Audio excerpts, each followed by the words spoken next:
Hi everyone, welcome to the Facebook Live event for Myeloma Action Month. I'm Urvi Shah, a hematologist and oncologist at Memorial Sloan Kettering Cancer Center, and I look forward to discussing nutrition with you for myeloma, and happy to take questions eventually once we have a few more people join. I see Sylvia's joined. Hello, nice to see you. Hi Daria. Joanne, wow, you're here from Puerto Rico, that's great. We like to have people come from all over and join us. Peter, thank you for joining as well and appreciate your support for this. It's great, we have quite a few people joining, so we'll give it a few more minutes, let enough people join so we can then take questions. Hi Nicola from New Zealand, great to see you again. And hi Frank. If you could put in the chat where you're from too, sometimes that'll help. I see we have people from Washington State, Stacy from Cleveland, Stella from New Jersey, Debbie from Washington. Hi Ilana, great to see you as well.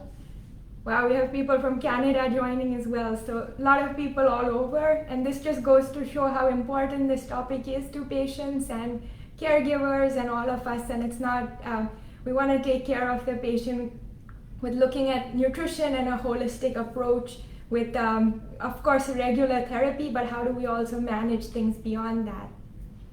So maybe we'll take a couple more minutes. I see we have about over 60 people joined now. It's close to 70. Hi Pete from New Zealand. And I see Frank and Debbie, great to see you. And hi Natalie. So just I wanted to take a minute maybe to introduce myself and talk about the topic. So I'm Urvi Shah, a hematologist and oncologist at the Memorial Sloan Kettering Cancer Center, and my research focus is looking at modifiable risk factors. So how does obesity, diabetes, diet, nutrition, the microbiome, all of these factors play into the immune system and cancer development and progression? And is there some things that we could do, small changes in our life that may help with improving outcomes once we have cancer, or preventing cancer if we're in a precursor state? And I'm here to talk pretty much about the who is nutrition important for, what is nutrition, when should we think about it, why, and how, and maybe some practical tips. So I'm happy to answer any of these questions. And as we start, I'm also thrilled to say that this is Myeloma Action Month, but it's also National Nutrition Month, so it's a really good time to be looking at both these things simultaneously, and the best time to be discussing this together. And every March, we urge you to champion Myeloma Action Month to make an impact. And you can go to the website myelomaactionmonth.org as well to get more information. And do put in questions in the chat, and we can think about discussing them together in the next 30 minutes.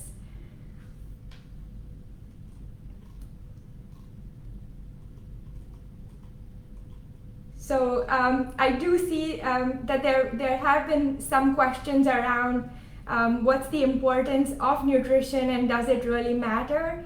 And I think that hopefully in these next 30 minutes I can convince you that it's important, and we have to also think about where we're coming from. Are we just diagnosed with cancer, very overwhelmed with the treatment? Is there a lot going on, or are we already pretty healthy in what we eat and do that it doesn't matter? So it has to be individualized to each person. And we're not here to say that every person needs to make drastic changes once they're diagnosed and then get stressed out about that and really not be eating well because they're making these changes that are drastic. But we want to think about what would be a way to maybe gradually make changes that are sustainable and long-term, that actually can improve overall quality of life and health for patients. So I see a question and what is your opinion on the assurance and purity and strength of supplements in light of less regulation? And that's a very important question, and let's talk a little bit about supplements. So I know that we all want an easy fix or something that can fix or take care of the cancer, which is natural and doesn't have much side effects. And it would be really great if there was one such miracle cure or supplement that did that. Unfortunately, the supplement industry, because it's not as tightly regulated as the drug industry, often there can be supplements where there could be side effects or they haven't been studied exactly, so we don't know the doses, and drug interactions can take place too. So it's really important, especially if you're on therapy, to be discussing supplements with your doctor and maybe the pharmacist at that site to make sure there aren't any interactions. Also, many of us assume that just because it's a natural and it's a supplement, it means that it's completely without any side effects or healthy. But there have been some population larger studies showing that actually maybe vitamin E, beta carotene, some of these supplements may increase cancer risk, like lung cancer risk. So we want to again study this better and understand, and I don't think everybody should just across the board take supplements. Another thing is you can go to the website called About Herbs from Memorial Sloan Kettering Cancer Center, and there is a lot of detail on each kind of supplement and what's known, what it helps for, and what the side effects could be and interactions. So that's a really good place if you're looking for information on supplements. I see a question about the gut microbiome, and then I see a question about sugar, so maybe we'll do those two. Maple's asking, can you talk about the gut microbiome? And so when we think about the microbiome, I think we're really very early in the stages of understanding it and scratching the surface. I think in the last few years, you've seen a lot of research coming out around the gut microbiome, but I think in the next decade, we're going to see a lot more around this. And some things to think about when you're looking at the gut microbiome is understanding what are all these studies showing? What is the general pattern? Because if we try to focus on one bug or one species, it can get overwhelming, and we're like, okay, how do we understand, like, this bug is associated with this, but another bug is associated with something. So one of the healthier patterns and things we've seen in most studies is a concept called gut microbiome diversity. And the gut microbiome is bacteria that live inside of us, and we are actually more gut microbial cells than human cells. If you actually look at the numbers, we're about 38 trillion bacterial or microbial cells and 30 trillion human cells. It's just that the human cells are larger, so that's what you see. But it's important to be feeding what the microbial cells want to, and fiber is basically food for the gut microbiome. What we do know is gut microbiome diversity, more diverse the microbiome, the healthier. And think about this as a rainforest. So a rainforest has so many different species of birds, animals, plants. That's a healthy environment. Take, compared to that, a plantation, only bananas or any specific plant, and you've taken away the diversity of that ecosystem, and that makes it unhealthy or unsustainable as a long-term outcome. So it's important to have an overall healthy microbiome when we're thinking about the diversity. How do we keep a diverse microbiome? And that's a lot of the research, because just now a lot of the studies have looked more at in cancer.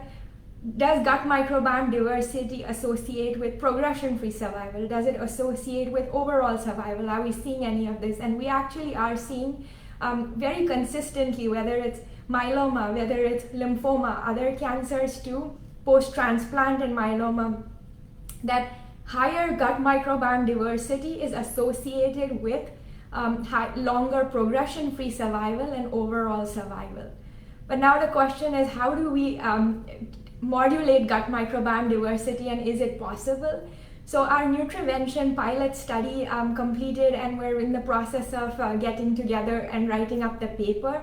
And in that study, we helped patients eat more fiber-rich plant-based foods. And what we did see is actually the gut microbiome diversity improved.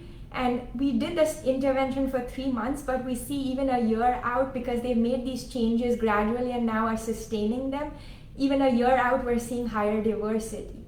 So when you think about it, when you're making changes, one study of over 10,000 healthy individuals looked at who's gut microbiome is healthier, and they found that people who eat more than 30 types of plant foods per week actually have a healthier gut microbiome than if they eat less than 10.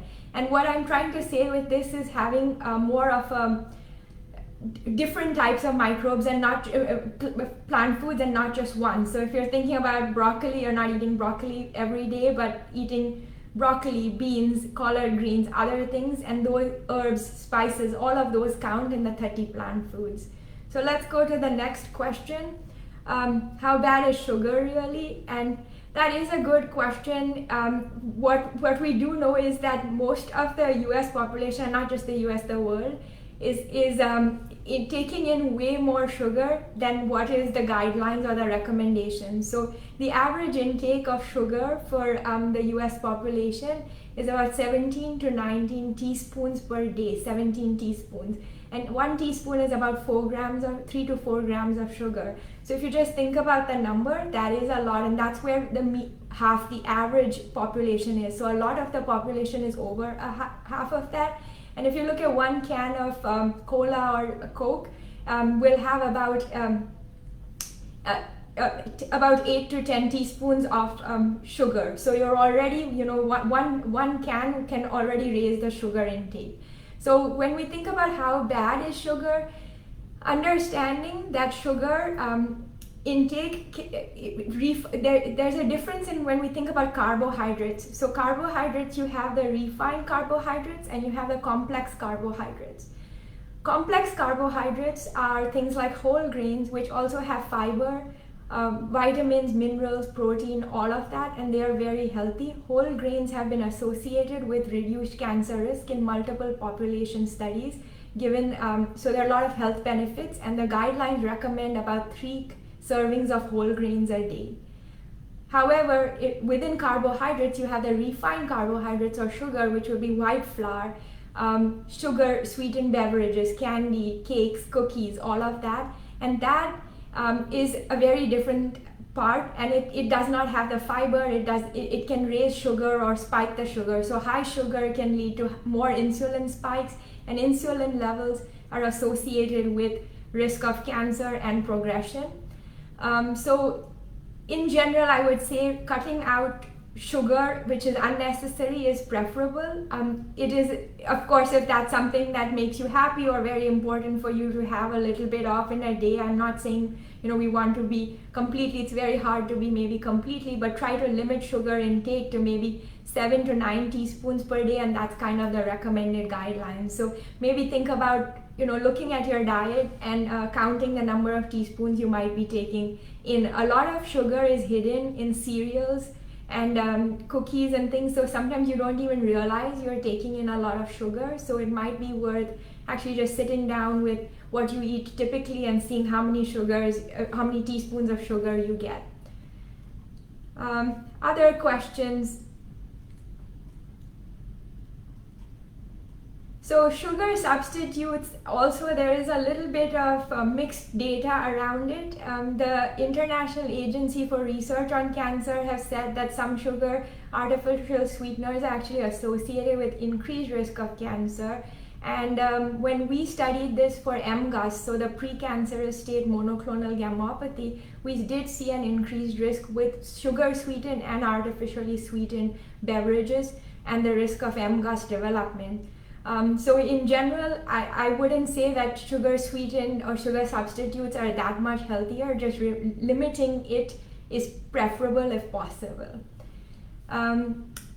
Other questions we have, one is, what are the best anti-inflammatory foods to incorporate in your diet? And that's a good question, and I think that many times people want to know what's that one food that could be the most healthy or one thing. And like I said, I don't believe that there is only one healthy food that's important, but it is important to get enough fiber in your diet, and fiber-rich diets have been linked to actually reduced risk, more diversity and less inflammation. So we have seen reduction in inflammation in our nutrivention studies with eating more fiber-rich plant foods.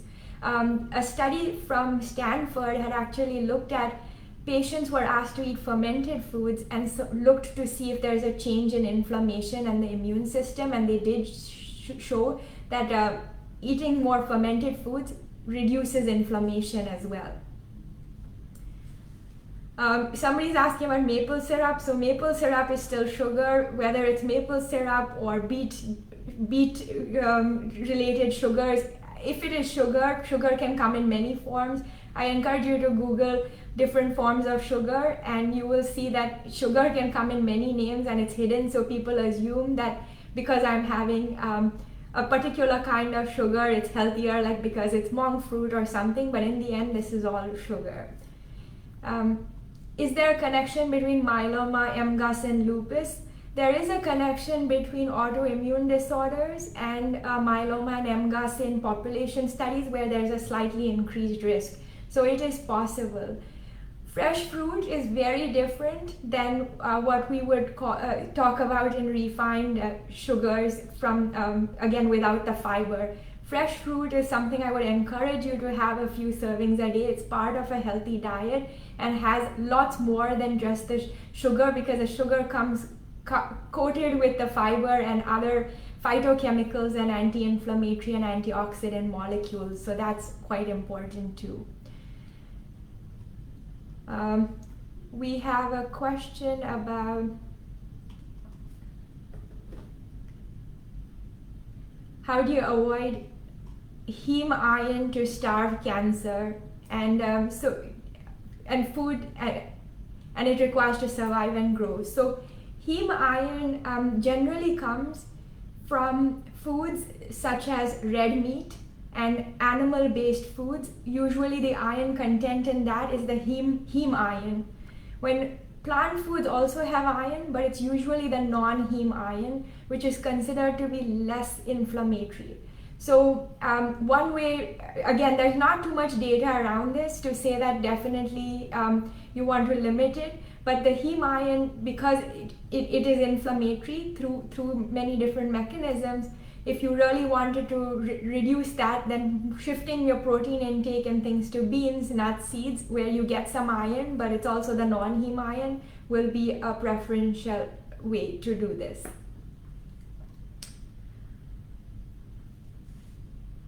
Frank's asking, can exercise and protein drinks increase your creatinine? Protein drinks, yes, it can. High protein diets are associated with a slightly increased creatinine.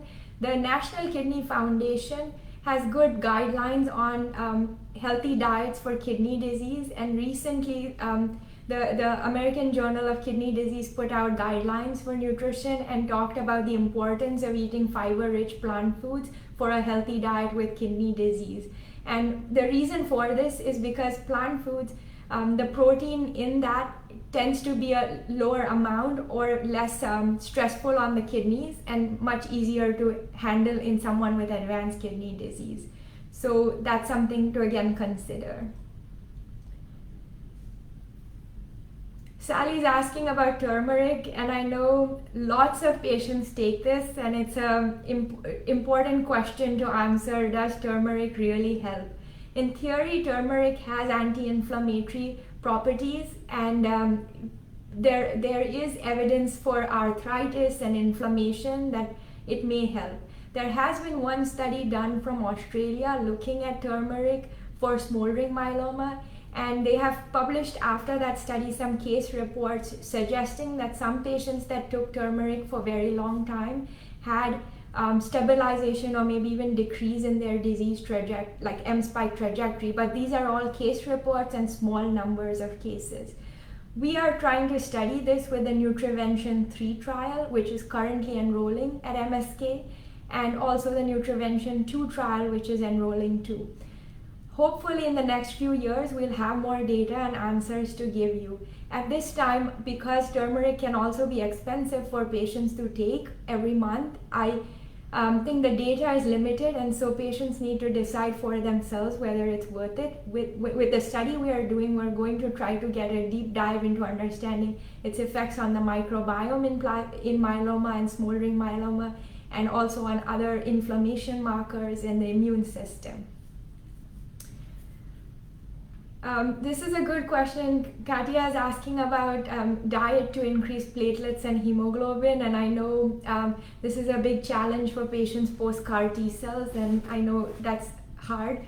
The unfortunate thing is often in myeloma, the low blood counts are related to the therapy or the disease, and if it is not related to a nutritional deficiency, how much ever having more iron intake or things like that, many people think that if they're anemic they need to take in more red meat, but that's not going to fix the problem if the problem is not because of iron deficiency. And low iron, one way to check, so if somebody's hemoglobin is low post any therapy and it's not improving, it's really important to ask your doctor, and I'm sure most doctors would do this, is check labs for anemia, vitamin B12, folic acid, other reasons why there might be anemia. Is it related to kidney disease? Is it the blood cells are breaking down, or the bone marrow is not making enough cells? So sometimes additional testing needs to be done. But if the ferritin levels are low, and the iron levels are low too, sometimes ferritin less than about 45 to 50, it may be worth trying iron supplements to see if we can raise it. But remember that blood transfusions, especially red blood cell transfusions, have iron in them. So if somebody's getting a lot of red blood cell transfusions and they're also trying to eat too much iron in their diet and through supplements, they might actually end up with iron overload, not iron deficiency. And iron overload can also be toxic to the bone marrow, so we want to stay within what's a good sweet spot. Somebody's asking, Cindy's asking about vital protein and whether this would help. I'm not familiar with specifically vital protein, and whether it will help skin and hair, but I would say that in general, I would prefer if you can get your protein through eating foods that are healthy than taking it from protein supplements. In general, if your hair or skin is looking unhealthy because of reduced protein intake, then that may be something that may help. But often hair loss could be related to iron deficiency or biotin or zinc or vitamin D or other supplements, so it's important to look at those and see if any of those are related to it. Also, off note, again, cancer patients a little bit different, protein, and older patients a little bit different, but the RDA or the recommended dietary allowance for protein is about 0.8 grams per kilo. So, and if we say that cancer patients or older patients need a little more, we can think about 1 to 1.2 grams per kilo body weight. When we calculate that, that's about 48 to 72 grams of protein per day. The US population on average eats double that protein every day, so is eating much higher protein intake than is necessary. Now, this may be different for a cancer patient who's not eating enough or things like that, but I would encourage you to look at your diet and see if you think that overall you're getting enough fiber, and whether you're focusing too much on protein and not getting enough fiber. Only about 5% of the US population gets enough fiber in their diet.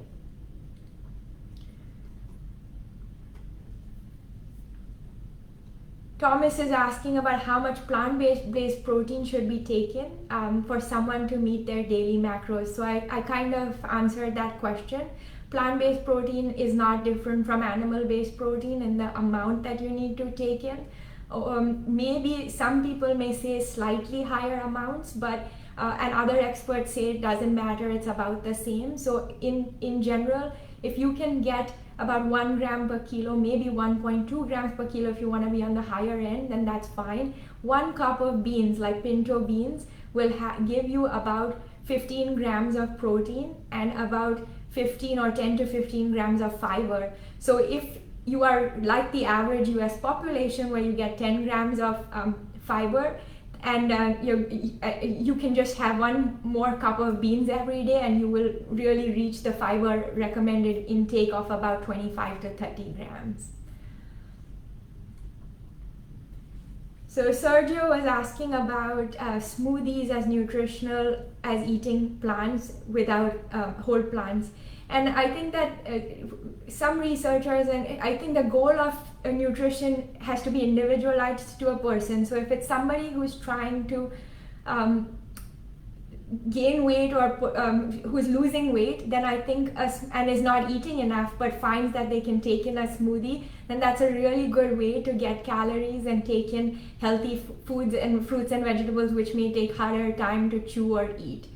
However, if somebody is trying to lose weight and is thinking about like, okay, I want to have something where I'm actually losing weight because I feel like I'm overweight or obese, then smoothies sometimes, because you can take in so many calories by drinking them faster, they can often sometimes lead to you taking in more calories than you want to. In general, if you're chewing the same amount as what you put into a smoothie, it's going to take you much longer than if you just drink a smoothie.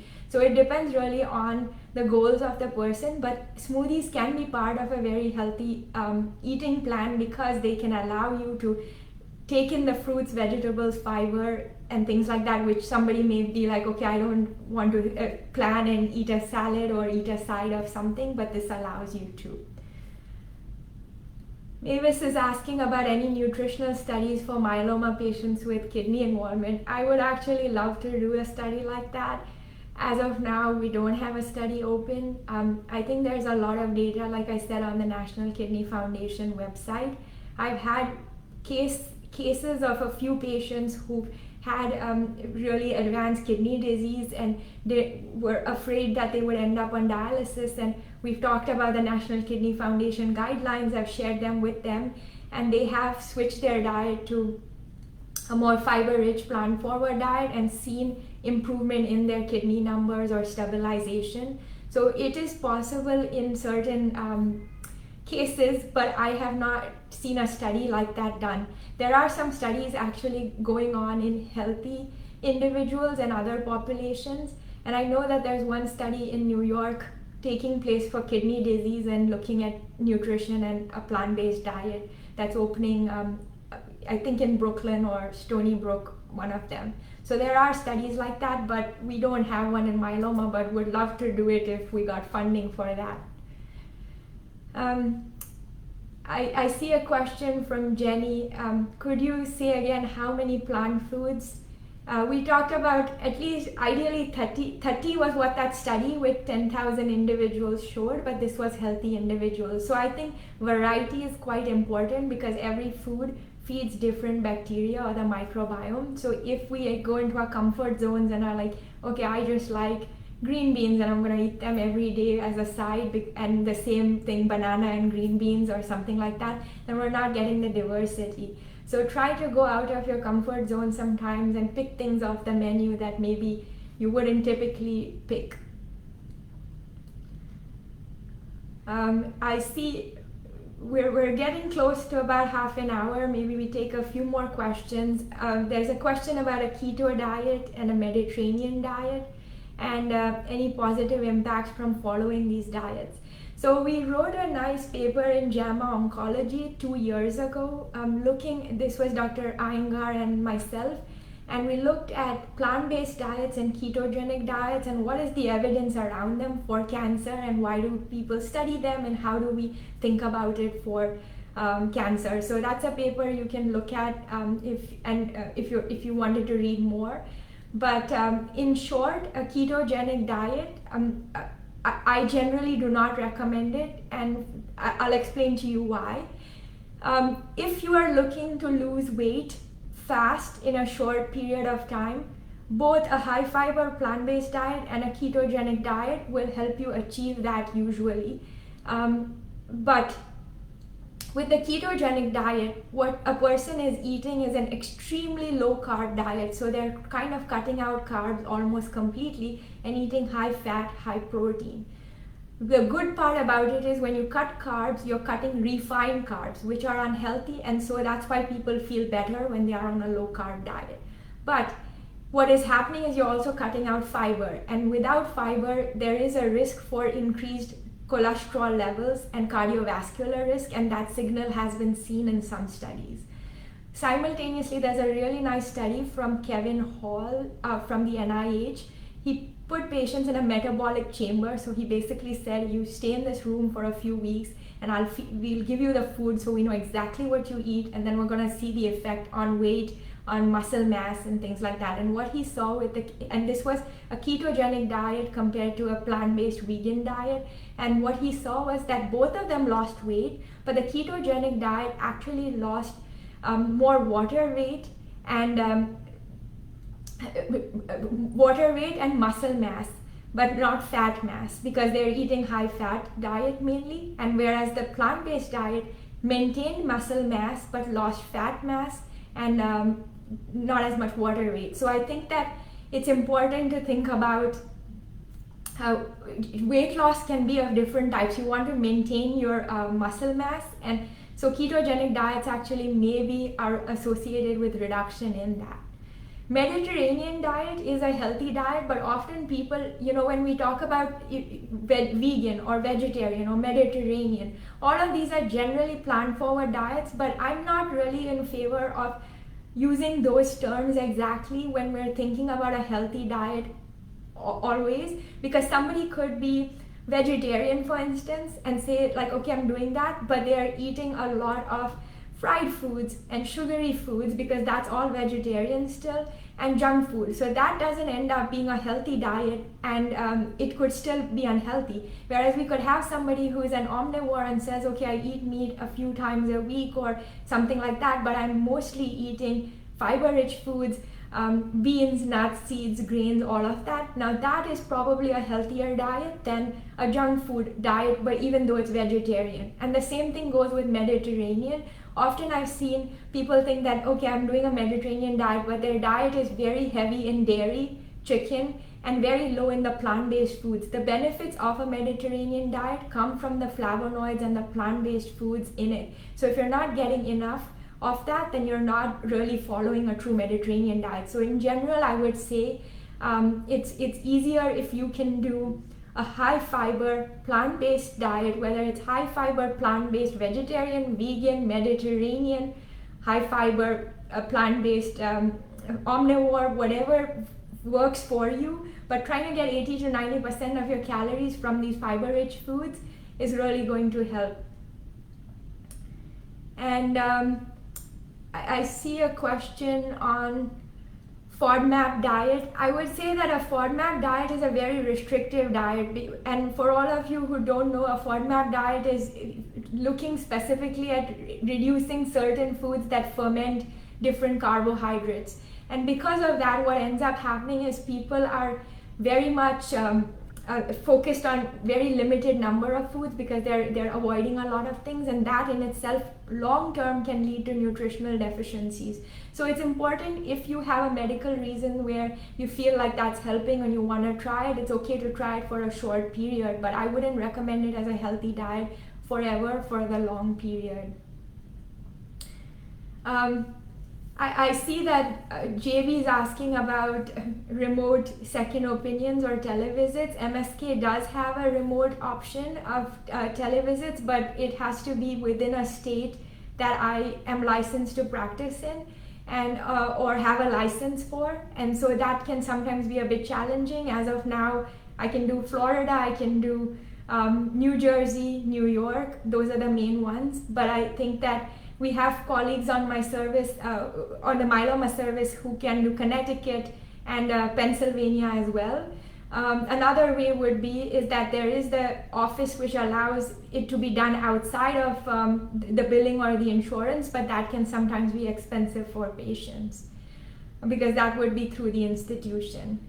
I see a question about dairy. It's a question that, often people who are vegetarian or eating more plant-based just assume that because dairy is vegetarian, dairy is healthy. But if you again think about what I'm talking about, like plant-based versus animal-based foods, dairy is an animal-based food. So for all purposes, it has similar profile as an animal-based food. Like there's no fiber in dairy, whereas there's fiber in plant foods, right? So that's something to think about. However, dairy, the advantages mainly are that it has calcium and it can be if it's fermented dairy, then you have the benefit of it maybe being healthier for the microbiome. But dairy is one of those foods that many people don't even know that they're lactose intolerant. The statistics of the number of people who are lactose intolerant, especially in populations that are non-white, is extremely high. Some populations it's as high as 70%.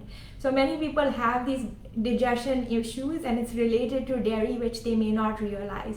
So I think that if somebody really wants to eat dairy or continue, I think it has to be a small part of the diet, not the major source of all the diet. And in terms of dairy and cancer risk and things, there isn't a lot of evidence, and there's a little bit of data, but the data is more on hormonally driven cancers like prostate cancer, and that's the strongest evidence showing that there is, in population studies, those who have high consumption of dairy have a higher risk of prostate cancer. Now again, that's in large population studies, but it kind of makes sense because dairy is growth hormone for baby calves, in the sense of it's food for baby calves to grow quickly, and so there's a lot of growth hormones in it as well, and so this could be driving also the insulin like growth factor levels that have been associated with increased cancer risk, but also hormonally driven cancers that depend on these hormones. I see Gail has asked a question about intermittent fasting. Maybe we take that, and then we take a question on blue zones, and then we could maybe stop after that. So the question from Gail was intermittent fasting, and is that harmful? Again, I encourage you to think about for yourself, what stage of myeloma are you in, or your spouse or whoever you are taking care of. Because if somebody is losing weight because of therapy or their disease, and then they do intermittent fasting and they severely reduce the calorie intake, then that could actually be maybe more detrimental or difficult to manage, especially also if they have appetite loss or things like that. But simultaneously, if you think about if a patient, in terms of intermittent fasting, I think that it's physiologic to not be eating all day and eating within a window of time frame. And given our now access to food and the convenience that never used to be there decades ago, we tend to, like, we see food, we eat, we snack through the day. So if you can think about trying to regularize your meal times, it is going to be helpful for your gut health and overall health, because then you're activating the circadian rhythm and keep staying within good time windows.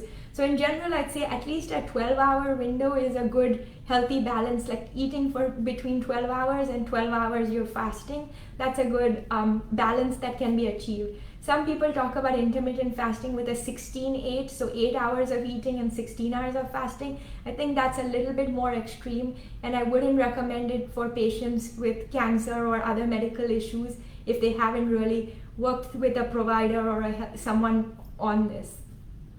And intermittent fasting, in some studies, have worked in terms of helping a person lose weight because you're eating during a shorter time window. But if you eat the same amount of calories just in a smaller time window, it's going to be the same. And often people think because they're doing intermittent fasting, that means they can eat anything they want. And I wouldn't do that, because I think it's more important the quality of the foods you eat than just only focusing on within a time window.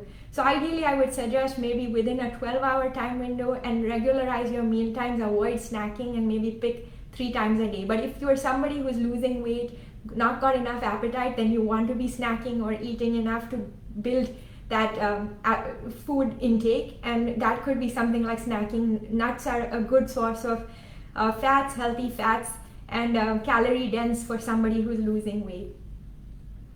And then we said blue zone diet healthy, and I think that that's a good question, Cindy, because the blue zone diet, and many of you might have already watched this. There's a documentary series on Netflix. It's called Live to 100 Secrets of the Blue Zone, and Dan Buettner, who is the person who is behind the blue zones and has written about it extensively, and he's written a book on it too. It talks about, goes around the world and tries to find the longest living populations in the world and says what's common between these populations. So he finds 6 areas in the world that he feels are people who have lived the healthiest, longest lives and what's common between these populations, and he puts that all into this documentary and his book. And what really stands out and is similar in these longest, healthier living populations is regular physical activity, making sure that they're eating really a high fiber, plant-rich diet, having a community of friends and family, so there's a social connection in these communities, and really everything they need to do for their daily living involves some walking or activities, like they have to climb uphill because they live on the hills, or they have to for their work they need to. So sedentary lifestyle isn't really great. So with that, we'll wrap up. Just a few things I wanted to bring up was that we're also fundraising for International Myeloma Foundation. So there are 8 women physicians in myeloma who are looking to, we're going in July to trek in Peru and climb the Asangate mountain range, which is very high altitude. So we're training for this, but we want to do this to support the myeloma community. And I think that we'll share the link in the chat so you have some more information of what we're doing. And if that resonates with you, please share with others so we spread the word. And I also wanted to put the Linktree chat in the chat, which is basically a link to my social media handles at Urvi Shah MD on Facebook, Instagram, LinkedIn, and Twitter. But also it links to the research we're doing and some of the talks I've given, so that could be easier for you to look at. It's all under that Linktree link. The last thing I wanted to say was that I had done a talk in October last year for the International Myeloma Foundation program, and with that we had a seminar, and that's on YouTube and on the IMF page. That's something you can also spend time where I go into in-depth the research that's available around this. So with that, I'd like to just take a final moment to thank this year's Myeloma Action Month sponsors: 2seventy Bio, Amgen, Binding Site, Bristol Myers Squibb, GSK, Johnson & Johnson, Karyopharm, Pfizer, Regeneron, and Sanofi. I really thank all the over 100 viewers that have joined. We had more than 170 comments, so a lot of interaction, and really excited that there's so much interest in this topic. And for all of you who I couldn't get to your questions, hopefully we'll do this again sometime and try to answer questions then. Hopefully it was helpful. Bye.